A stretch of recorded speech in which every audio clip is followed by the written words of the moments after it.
Assalamualaikum warahmatullahi wabarakatuh. Selamat pagi semuanya. Pada video kali ini kita akan belajar tentang transformasi geometri. Nah, pada materi kali ini yang akan kita pelajari ada 4 bahasan, yaitu translasi, refleksi, rotasi, dan dilatasi. Translasi atau kalian kenal dengan pergeseran atau pemindahan, itu di sini dari gambar ini bisa kita lihat translasi itu berpindah dari satu titik ke titik yang lain. Artinya di sini yang berpindah itu hanya jarak. Yang berubah itu hanya jaraknya. Baik jarak itu terhadap sumbu X ataupun terhadap sumbu Y. Jarak dari kiri ke kanan atau dari depan ke belakang. Ini dia akan pindah ke depan, berarti dia pindah. Itu translasi. Nah, kalau kita gambarkan dalam grafik diagram Cartesius, ini namanya diagram Cartesius. Ini titik di sini. Misalkan saya berdiri di titik A. Titik A itu ada di titik 2,0. Dia bergeser ke kanan sebanyak 5 langkah, berarti 1, 2, 3, 4, 5. A ada di sini. Ini awalnya 2,0 berpindah sekarang menjadi di titik 2, 7,0.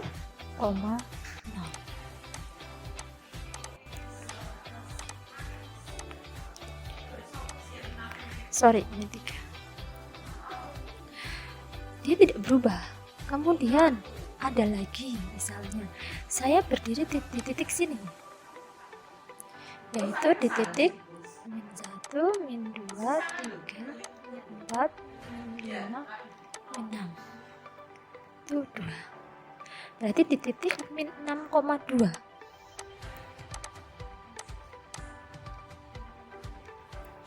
Saya bergeser ke atas misalnya, itu sejauh 6 langkah.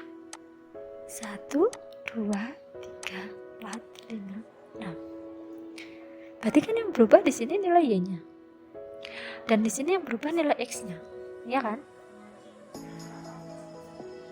Kalau dia gesernya ke atas atau ke bawah, dia berubah nilai Y. Kemudian bergeser nilai X-nya ketika dia berjalan ke kiri atau ke kanan. Jadi, secara konsep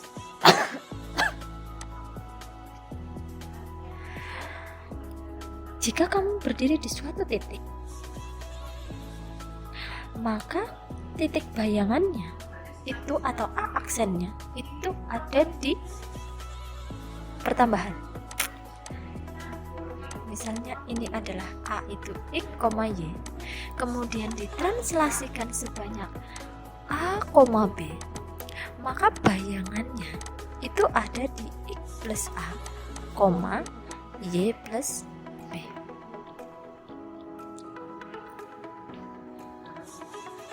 Karena kita yang berubah adalah jaraknya, posisinya dia.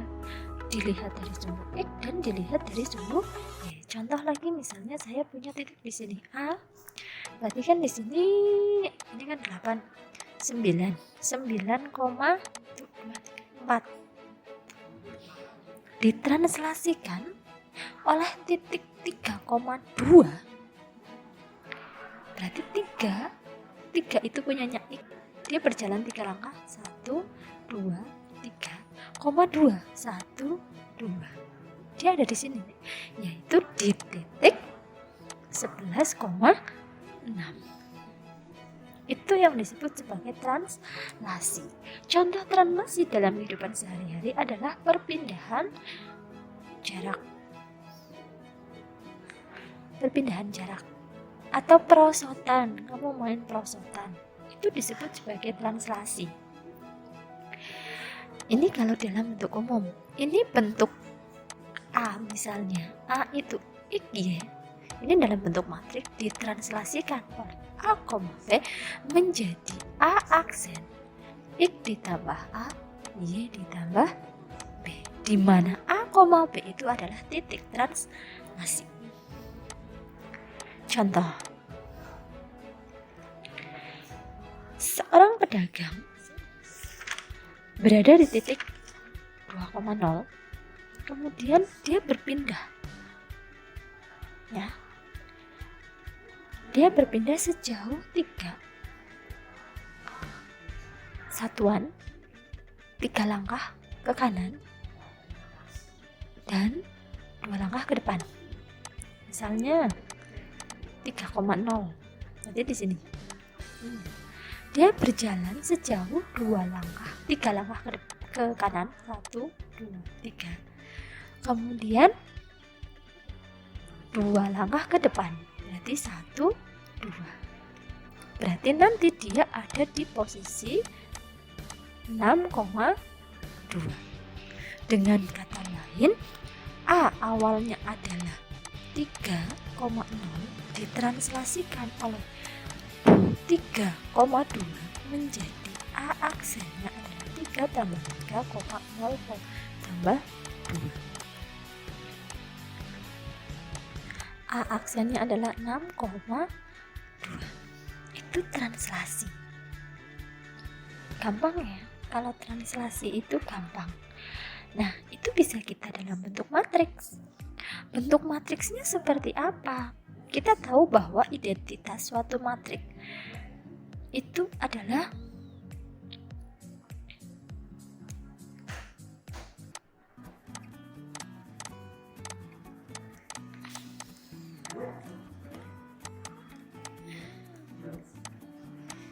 ini kan 1001, ini kan identitas matriks kan. Kemudian kalau seandainya ada titik A dengan X, Y, itu bisa kita buat dalam bentuk matriks menjadi XY. Kemudian ditranslasikan oleh A, B, ya, itu kan menjadi A aksen X plus A, Y plus B, kan seperti ini.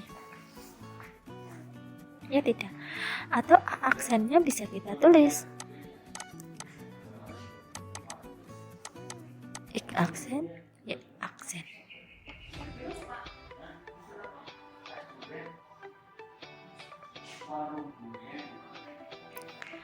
Identitas. Nah, kalau translasi ini dibuat dalam bentuk matriks, translasi dibuat dalam bentuk matriks kan X aksen, Y aksen.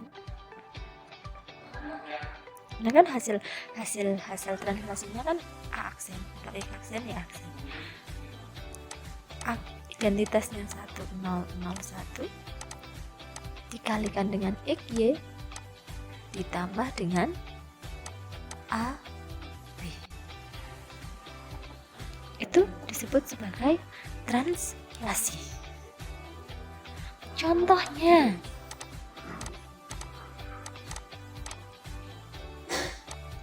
tentukan bayangan titik misalnya 6,11 oleh translasi min 3, min 8.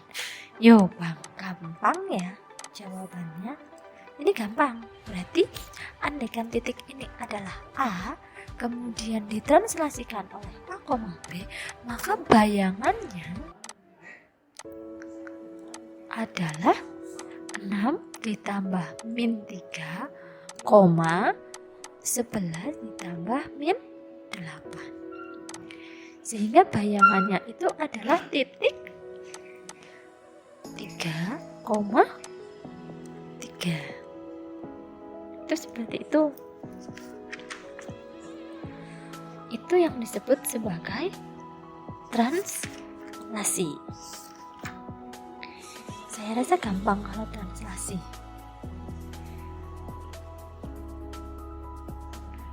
Kemudian selanjutnya yang kedua yaitu refleksi. Perhatikan gambar di bawah ini. Refleksi itu kan ngaca ya, atau cermin, pencerminan. Contohnya di bawah ini, ketika kamu bercermin, bayi ini bercermin, dia tertawa, aslinya tertawa ya, kebayangannya tertawa, tapi kan bentuknya tidak berubah. Tapi apa yang berubah? Posisinya, ya kan? Posisinya berubah. Jaraknya bagaimana? Sama. Jarak cermin dengan bayangan sama dengan jarak cermin dengan benda, ya kan? Jaraknya kan sama. Kemudian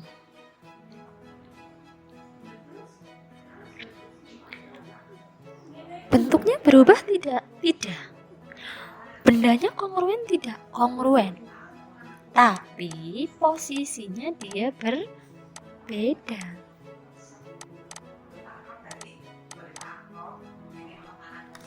Posisinya dia berkebalikan. Nih, yang dia angkat adalah tangan kanan, tapi di dalam cermin tangan kiri dia yang keangkat. Nah, kalau kita gambarkan, misalnya cermin itu adalah di sumbu X, ini sumbu Y ya, cerminnya ada di sumbu X, dan ini saya berdiri di sini. Tak buat cerminnya berbeda. Ini cerminnya. Maka hasil pencerminannya dia ada di kuadran. Ini kan kuadran 1, kuadran 2, kuadran 3, dan kuadran 4. Hasil pencerminan terhadap sumbu X, maka dia ada di kuadran 4 dengan jarak yang sama. Ini 2. Ini 2. Ini hasil pencerminannya di sini. Andaikan ini A, berarti di sini A aksen. Ya kan? Jadi kalau sumbu itu dicerminkan, benda dicerminkan terhadap sumbu X,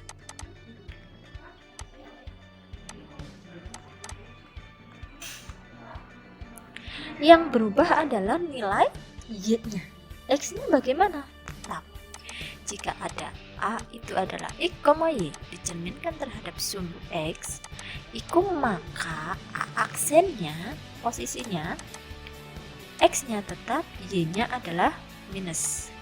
Karena di kuadran 4, Y-nya minus. Y negatif. Ini positif, ini positif, ini negatif. Paham? Kemudian kalau saya di sini, berdiri di sini, saya buat warna yang berbeda. Saya punya B misalnya, dicerminkan terhadap sumbu Y,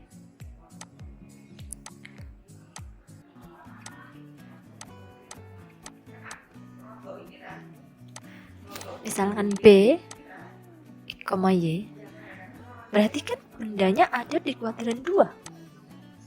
Jaraknya sama. Berarti di sini. Ini berarti B aksen. Berarti B aksennya adalah apa yang berubah di sini? Nilai X-nya. Min X, Y. Paham ya?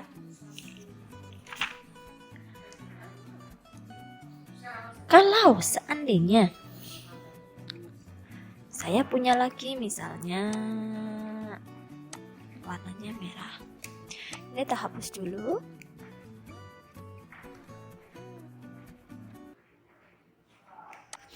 Ini ada cermin di sini. Set. Ini cermin. Saya berdiri di sini. Bagaimana kedudukan garisnya terhadap X sama dengan, ini kan X sama dengan cerminnya tuh di X kan. Saya berdiri di C di sini. Bayangannya ada di mana? Ada di sebelah kanan, sebelah kiri, Ini 1, 2, 3, 4, 5. Berarti jaraknya 1, 2, 3, 4, 5. Posisinya di sini.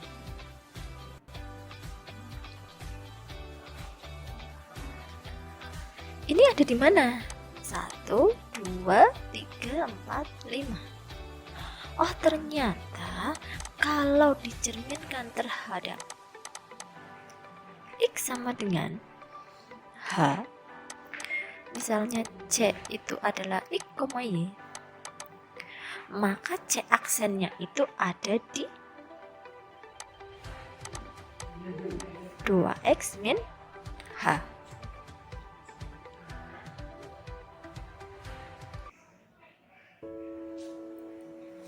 Sorry, 2H min X. Posisinya ada di situ. X-nya yang berubah. Di sini kan X-nya yang berubah. Y-nya bagaimana? Tetap. Hanya kan 5 dikurangi X-nya. X-nya di sini yaitu 10. Karena ini jaraknya 5, ini juga jaraknya 5. Kemudian lagi, kalau seandainya saya punya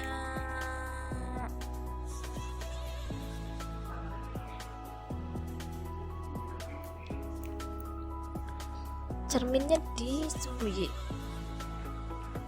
misalnya cerminnya di sini, bendanya hanya ada di sini, misalnya D, maka D aksennya ini cermin ya, berarti Y sama dengan 1, 2, 3, 4, 5. Jaraknya berarti di sini kan. Dia ada di titik berapa sih? Ternyata dia ada di titik 3,3. Tuh. Ini awalnya ada di titik min 3,7.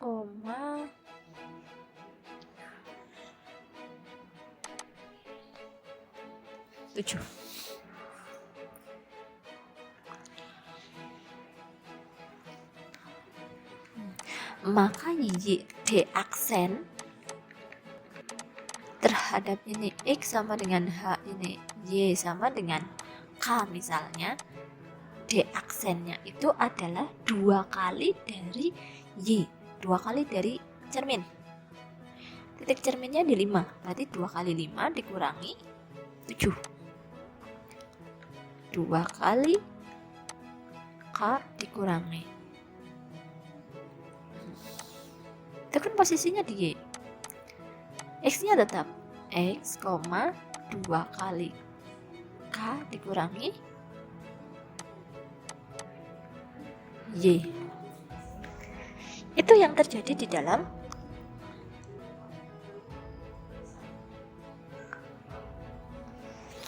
refleksi. Itu seperti itu.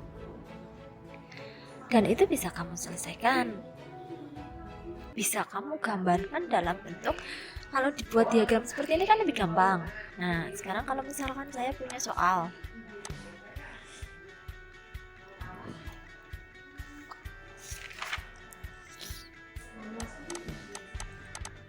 titik Q itu adalah 2,5 dicerminkan terhadap sumbu X, kemudian dicerminkan lagi terhadap sumbu Y sama dengan 2. Tentukan hasil pencerminannya.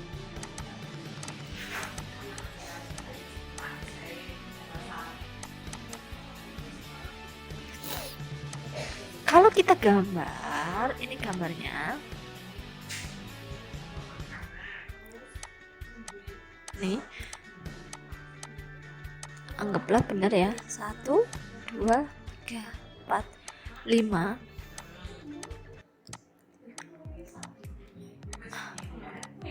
Tuh, 2, 3, 4, 5. Berarti kan titiknya di sini toh.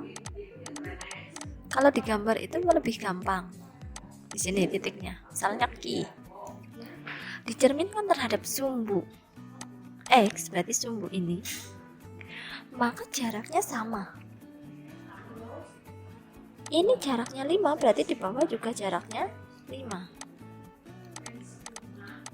Min 1, min 2, min 3, min 4, min 5. Ini berarti Q1. Dia ada di titik 2,-5. Kemudian dicerminkan lagi terhadap sumbu Y sama dengan 2. Ini cermin. Berarti kan Q ini dicerminkan terhadap sini. Jaraknya berapa? Dari cermin ke Q2 itu jaraknya adalah 2, 3, 4, 5, 6, 7.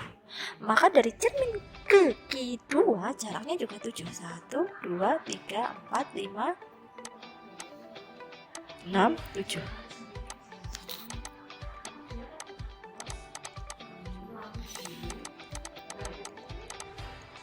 X-nya bagaimana? Tetap.